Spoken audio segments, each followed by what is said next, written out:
کہ ایمان جو ہے دراصل ایمان جو ہوتا ہے یہ امید اور خوف کے درمیان کی چیز ہے. امید یعنی اللہ تعالیٰ سے امید ہونا چاہیے.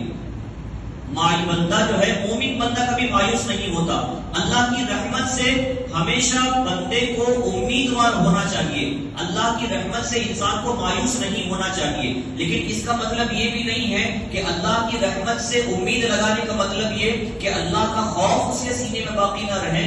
اگر اللہ کی امید ہے، اللہ کی رحمت سے امید ہے، لیکن بندے کے سینے میں اگر خوف نہیں ہے تو ایسی صورت میں انسان اپنے ایمان سے ہاتھ دھو بیٹھ سکتا ہے، اس طور پر کہ ایمان جو ہوتا ہے یہ امید اور خوف دو چیزوں کے درمیان کی چیز ہے. اگر امید ہے اور خوف اس کے دوسری جانب موجود نہیں ہے تو ایمان خوف کی طرف سے نکل جائے گا. خوف ہے اور آدمی کے پاس اگر امید نہیں ہے تو امید جہاں پر ہونی چاہیے وہاں پر اپنی جگہ پر نہ ہونے کی وجہ سے اس سمت سے ایمان نکل سکتا ہے.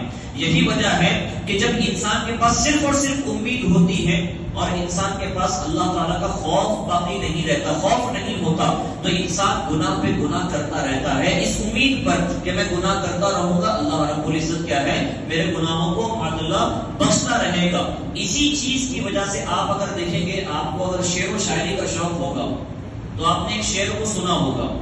یہ ایسا شاعر جس نے امید کا غلط معنی سمجھ کر امید خدا ہونی چاہیے لیکن امید کا غلط معنی سمجھ کر اس نے جو شعر بیان کیا لوگوں کے سامنے وہ کیا کہ کہا فرشتے پوچھیں گے حشر میں پارساؤں سے، فرشتے حشر میں پوچھیں گے پارساؤں سے یا پاک بازوں سے، گناہ کیوں نہ کیا، کیا خدا غفور نہ تھا. ایک شعر لکھا شاعر نے، کیا خدا پوچھے گا حشر میں پارساؤں سے یا پاک بازوں سے، یعنی جو نیکوکار ہوں گے ان سے کیا ہے پوچھے گا. خدا فرشتے حشر میں پوچھیں گے پاک بازوں سے گناہ کیوں نہ کیا، کیا خدا غفور نہ تھا.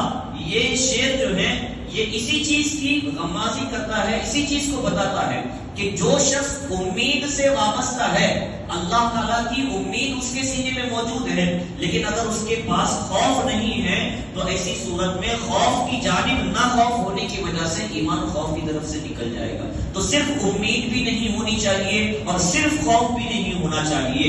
ایمان جو ہے یہ امید و خوف دونوں کے درمیان کی چیز ہے. اس کی مثال اگر آپ دیکھنا چاہیں کہ صرف اگر انسان کے پاس امید ہے اور خوف نہیں ہے تو کس طرح اس کا ایمان ہاتھ سے جا سکتا ہے یا پھر کس طرح وہ گناہ پہ گناہ کرتا جا سکتا ہے. تو اس کی مثال دیتے ہوئے ارشاد فرماتے ہیں کہ عیسائیوں کا عقیدہ ہے، عیسائیوں کا عقیدہ ہے کہ دنیا میں کیسے ہی گناہ کر لو کوئی بھی سزا نہیں ملے گی. عیسائیوں کا کیا عقیدہ ہے؟ دنیا میں کتنے ہی گناہ کر لو، کیسے ہی گناہ کر لو، کیا ہے اس دنیا میں فرمایا کہ کوئی سزا نہیں ملے گی. کیوں سزا نہیں ملے گی؟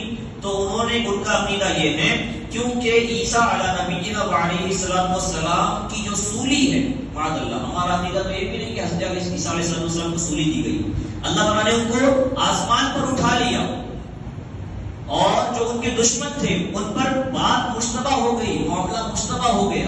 حضرت عیسیٰ علیہ نبینا علیہ السلام کو ابھی تک ان پر جو کل نفس ذائقۃ الموت کا جو وعدہ ہے وہ اب تک حضرت عیسیٰ علیہ السلام کی ذات پر پورا نہیں ہوا. وہ تشریف لائیں گے قیامت سے پہلے، دجال کو ختم فرمائیں گے، اس کے بعد کیا ہوگا؟ آپ پر یہ وعدہ مکمل ہوگا. تو ہمارا عقیدہ اہل سنت والجماعت کا کیا ہے کہ حضرت عیسیٰ علیہ نبینا علیہ السلام کو اب بھی موت طاری نہیں ہوئی، اب بھی وہ زندہ ہے. تو کیا معاملہ ہوا کہ اللہ نے ان کو اٹھا لیا. عیسائیوں کا عقیدہ یہ ہے کہ ان کو سولی پر چڑھایا گیا تو وہ عقیدہ رکھتے ہیں کہ دنیا میں کیسا ہی گناہ کر لو، کتنا ہی گناہ کر لو، اور گناہ چاہے جس حیثیت کا ہو، جو گناہ چاہے کر لو، اگر گناہ کر بھی لے بندہ تو دنیا میں کیا ہے اس کو اس کی سزا نہیں ملے گی. اس کی وجہ یہ ہے کہ حضرت عیسیٰ علیہ نبینا علیہ السلام کو جو سولی چڑھائی گئی تھی وہ سولی ان کی تمام امت کے لیے گناہوں کا کفارہ بن جائے گی. تو یہ کیا ہے؟ اللہ کی ذات سے امید. اس وجہ سے یہ عقیدہ رکھ کر انسان کیا ہے گناہوں پہ گناہ کر رہا ہے، صرف اللہ کی ذات سے امید رکھ کر کے، اللہ کی ذات سے خوف موجود نہیں ہے، صرف امید ہے کہ حضرت عیسیٰ علیہ السلام کی کیا ہے سولی پر چڑھایا جانا ان کے تمام امت کے لیے گناہوں کی جانب سے کفارہ بن جائے گا. تو یہ صرف امید ہونے کی وجہ سے انسان اس طرح گناہوں میں کیا ہے دلیر بن جاتا ہے.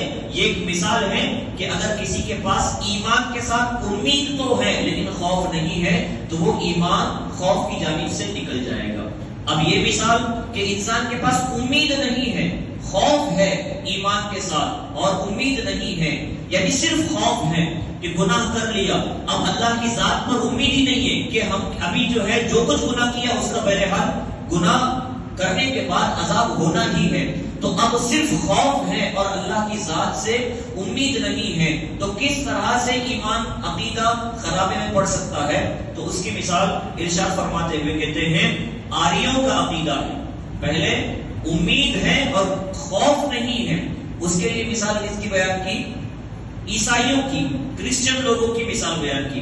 اب امید نہیں ہے صرف خوف ہے تو کس طرح ایمان خطرے میں پڑ سکتا ہے؟ تو فرمایا آریوں کا عقیدہ ہے.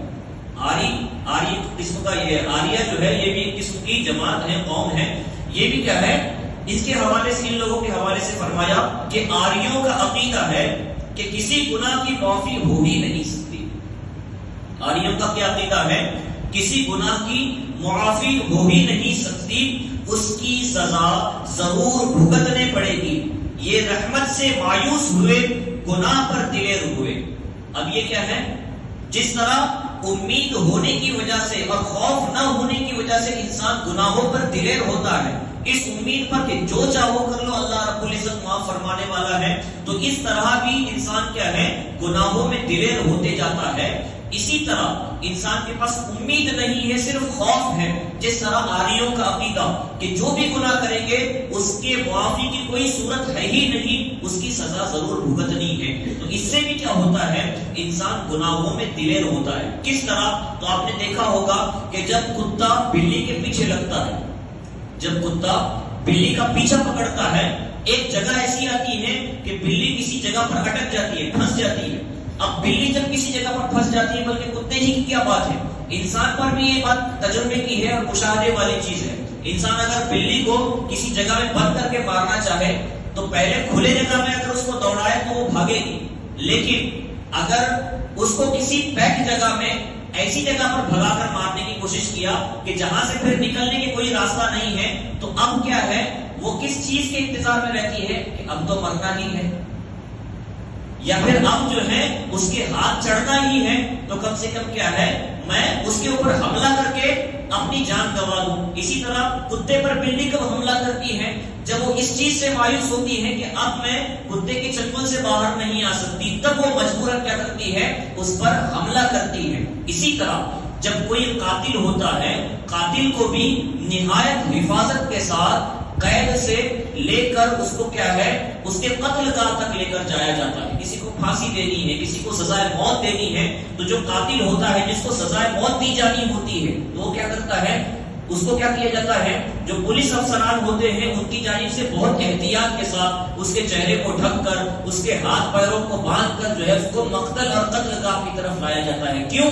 کیونکہ کہیں اس کے ذہن میں یہ نہ آئے کہ اب تو مجھے مرنا ہے، چار اور لوگوں کو ساتھ میں لے کر مر جاؤ. تو جب انسان مجبور ہوتا ہے تو مجبوری کی حالت میں خوف جب اس پر غالب ہوتا ہے تب وہ اور سرکشی کرنے کی کیا ہے کوشش کرتا ہے. تو اسی طرح جب آریوں کا یہ عقیدہ ہے کہ گناہ چاہے جو کر لو، چاہے چھوٹا ہو کہ بڑا، اس کے مغفرت کی اور اس کے معافی کی کوئی سبیل اور صورت ہے ہی نہیں، اس وجہ سے وہ سوچتا ہے کہ جب جہنم میں آخرکار جلنا ہی ہے تو اب جو ہے گناہ سے کیوں بچوں، لذت گناہ سے میں اپنے آپ کو مستفید کر لیتا ہوں، سے فائدہ اٹھا لیتا ہوں، جب جلنا ہی ہے تو مکمل طور پر لذت اٹھا کر چل جاؤں. تو اس طرح انسان کے پاس اگر امید نہ ہو تب بھی ایمان خطرے میں ہے، خوف نہ ہو اور امید ہو تب بھی ایمان خطرے میں ہے. ایمان بچے گا کس طرح؟ تو فرمایا ایمان اس وقت بچے گا جب آپ کے پاس امید بھی ہو اور خوف بھی ہو،